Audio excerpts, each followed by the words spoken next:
எல்லோருக்கும் வணக்கம். என் பெயர் என் குடும்பத்தின் அடையாளம். நான் டிஎன்பிசிக்குள்ளே என்ட்ரி ஆகும்போது என்னால் வேலையை 6 மாதத்தில் வாங்க முடியும், இல்லை அப்படின்னாக்கா 6 இயர்ஸ் வரைக்கும் நம்மளால் ஜாப் வாங்க முடியும் அப்படிங்கிற ஒரு கிளியரோட ஒரு மைண்ட் செட்டோட தான் நான் டிஎன்பிசிக்குள்ளே என்ட்ரி ஆனேன். கண்டிப்பாக இந்த வீடியோ ஃபினிஷ் பண்ணும்போது உங்களுக்குள்ள ஏதோ ஒரு சின்ன இம்பேக்டை நான் க்ரியேட் பண்ணியிருந்தேன் அப்படின்னாக்கா உங்களுடைய ஃப்ரெண்ட்ஸ்க்கு ஷேர் பண்ணிவிட்டு மறக்காமல் என்னோடய சேனலை சப்ஸ்கிரைப் பண்ணிக்கோங்க.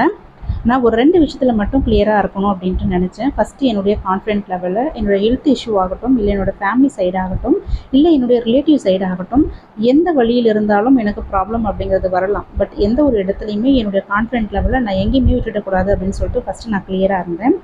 செகண்டு, ஒரு 2 மார்க்கில் கூட என்னால் அப்பாயின்மெண்ட் ஆர்டர் வாங்க முடியாமல் போயிருக்கலாம், இல்லை கவுன்சிலிங் வரைக்கும் கூட என்னால் போக முடியாமல் போயிருக்கலாம். எதுவாக இருந்தாலும் நான் ஃபஸ்ட்டு நாள் எவ்வளோ ஆக்டிவாக படிச்சனும் அதே லெவலில் தான் இன்றைக்கி வரைக்கும் நான் படிச்சுட்ருக்கேன். என்னுடைய படிக்கக்கூடிய அந்த கன்சிஸ்டன்சி லெவல் அப்படிங்கிறத நான் எந்த ஒரு இடத்துலையுமே ட்ராப் பண்ணலை. நீங்களும் இந்த 2 விஷயத்தில் கிளியராக இருந்தால் மட்டும் டிஎன்பிசி அப்படிங்கிறத படிக்க ஸ்டார்ட் பண்ணிக்கோங்க. டிஎன்பிசின்னு இல்லை, எந்த ஒரு எக்ஸாமாக இருந்தாலும் இந்த 2 லெவல் அப்படிங்கிறது ரொம்ப ரொம்ப முக்கியம். அவ்வளோ கஷ்டப்பட்டு நான் ஏன் சிஸ்டர் படிக்கணும் அப்படின்னு என்ன கேட்டிங்கன்னா, ஒரு ஹவுஸ் ஒய்ஃபாக ஒரு விமனாக எனக்கு கொடுக்கக்கூடிய செக்யூரிட்டி அப்படிங்கிறது கவர்மெண்ட் ஜாப்பால் தான் இருக்கும் அப்படின்ட்டு நான் ஆசைப்பட்டேன். மற்றவங்களும் சரி, இல்லை வேறு வேலையும் சரி, இந்த செக்யூரிட்டி அப்படிங்கிறது கவர்மெண்ட் ஜாப் கொடுக்கக்கூடிய அளவுக்கு யாருமே எனக்கு கொடுக்க முடியாது அப்படின்ட்டு நான் நம்பினேன். தேர்டாக ரொம்ப ரொம்ப முக்கியம், எனக்கு கொடுக்கக்கூடிய அந்த ரெஸ்பெக்ட் அப்படிங்கிறது. எனக்கு கொடுக்கக்கூடிய அந்த ரெஸ்பெக்ட்டு என்னை சுற்றி இருக்கிறவங்களாலேயோ இல்லை என்கிட்ட இருக்கக்கூடிய பொருளாலேயோ இருக்கக்கூடாது அப்படின்னு சொல்லிட்டு நான் ஒரு கிளியராக ஒரு மைண்ட் செட்டில் இருந்தேன்.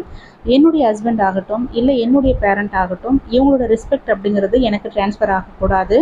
என்னுடைய ரெஸ்பெக்ட் அப்படிங்கிறது என்கிட்ட இருக்கக்கூடியதால் மட்டும்தான் இருக்கணும் அப்படின்னு சொல்லிட்டு ஒரு கிளியரான ஒரு மைண்டோட தான் நான் கவர்மெண்ட் ஜாபை வாங்கணும் அப்படின்ட்டு நான் ஆசைப்படுறதோட ரீசன். ஃபோர்த்தாக, சர்வீஸ் அப்படிங்கிறது ரொம்ப ரொம்ப முக்கியம். யாரோ ஒருத்தவங்களுக்கு, முகம் தெரியாத ஒருத்தவங்களுக்கு, ஊர் பேர் தெரியாத ஒருத்தவங்களுக்கு செய்யக்கூடிய அந்த சர்வீஸ் அப்படிங்கிறது என்னுடைய லைஃப்பில் ஒரு பெரிய ஹாப்பினஸை கொடுக்கும் அப்படின்ட்டு நான் நம்பினேன். அதை விட ரொம்ப முக்கியம், நம்ம ஒரு கவர்மெண்ட்டோட ஒரு பார்ட்டாக கனெக்ட் ஆக போகிறோம் அப்படின்னு நினைக்கும் பொழுதே எனக்கு ரொம்ப ரொம்ப ரொம்ப ரொம்ப ஹாப்பியாக இருந்தது. ஸோ அதுவும் ஒரு மெயின் ரீசனாக இருக்கலாம். அப்போது செக்யூரிட்டி, ரெஸ்பெக்ட்டு, சர்வீஸு, இதுக்காகத்தான் நீங்கள் படிக்கிறீங்களா சிஸ்டர் அப்படின்னு கேட்டிங்கனாக்கா, இதுவும் ப்ளஸ்ஸு இன்கம்.